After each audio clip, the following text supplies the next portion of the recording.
Oddly enough, I started in filmmaking, actually.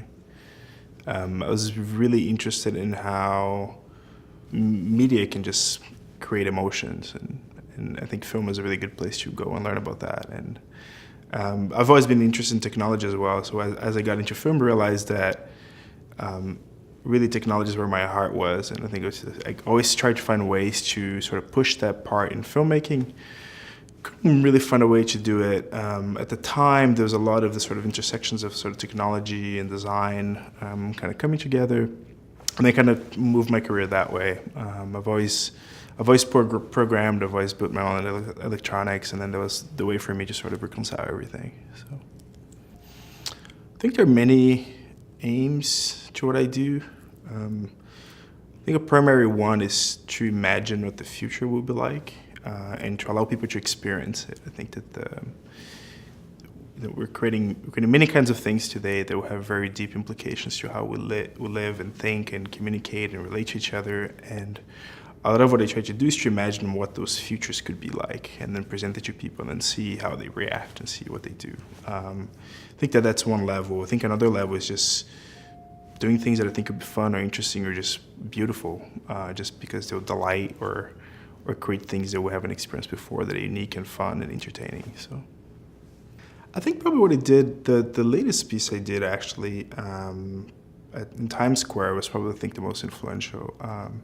It was a collaboration with Randall Lash, this architecture studio in New York, and we built this gigantic 3D printed lens that was printed by Formlabs, a 3D printing company, and there was a heart right in the middle of it. It was for Valentine's Day. And just the sheer amount of people that came by every day in Times Square and saw this lens and put their head in it and experience, I think, was quite, was surprising. It was really impressive too, like seeing people's reactions. It was something that I don't think I've ever done. I've done things for the Olympics, but they're a very large scale and that a lot of people saw, but not something that people saw so intimately, I think. And I think it had a huge impact on people that way, so. I'm inspired by all kinds of stuff. I'm inspired by people. I'm inspired by people telling me I can't do something. I think it's always fun to sort of find what the limits of things are and then push it a little bit farther. I feel like that happens a lot in my work. It's normally I hear an assumption about something or I hear a possibility and I want to see how far I can go, and I push out of the technology or the experience. And I think when you get there, you find what the boundaries are, and by finding what those limits are, you find more about people and how we behave, and that to me is really fun and interesting.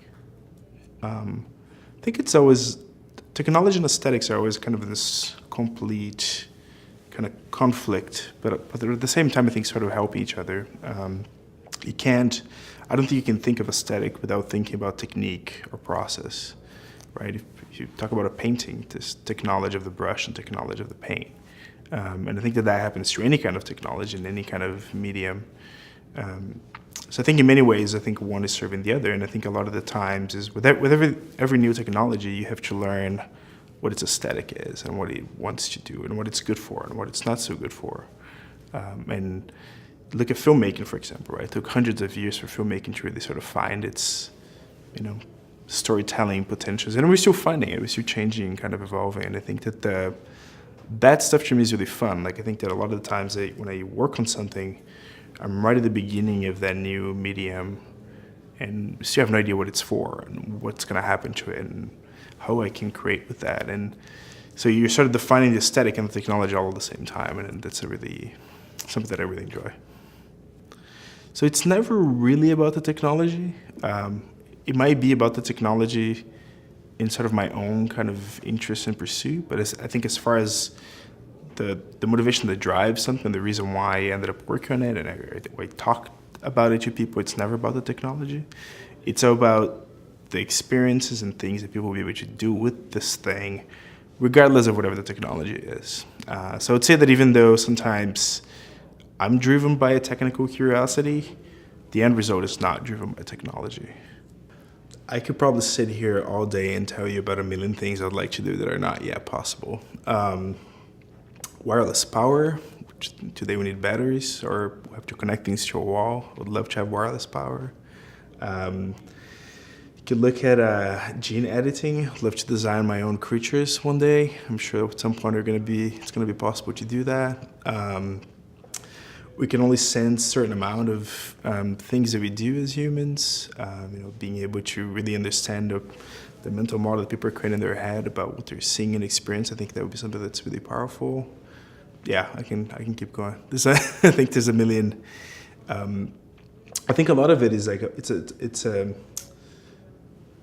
think it's like sort of diving into what is behind everything, right? Kind of get into the underlying nature of the universe in some ways. And I think in that process of trying to uncover that, you come up with possibilities for things you can create. And it's really a never-ending process, I think. So I haven't particularly used AI as kind of a sort of a key component of the work that I do, but I have used machine learning techniques for doing things like reading sensory data and sort of deriving meaning off of it. It's something that I've played a lot with, and I'm looking forward to having more of it in my work. I think there's a lot of what's happening now in terms of how we create content that's becoming really interesting, where I think we're sort of giving away this idea of humans as being the sort of center of creation, and we're kind of letting that go so that we have algorithms creating alongside humans. And that tension is really interesting. I think that there's a layer of it that we don't understand. There's a layer of it that there's a lot of responsibility and things at stake. And I think being a creator today and understanding what's possible and what's not and what the limits of what we can do are, I think is a really, really important thing. And that's something that I'm definitely hoping to be able to do more in. So.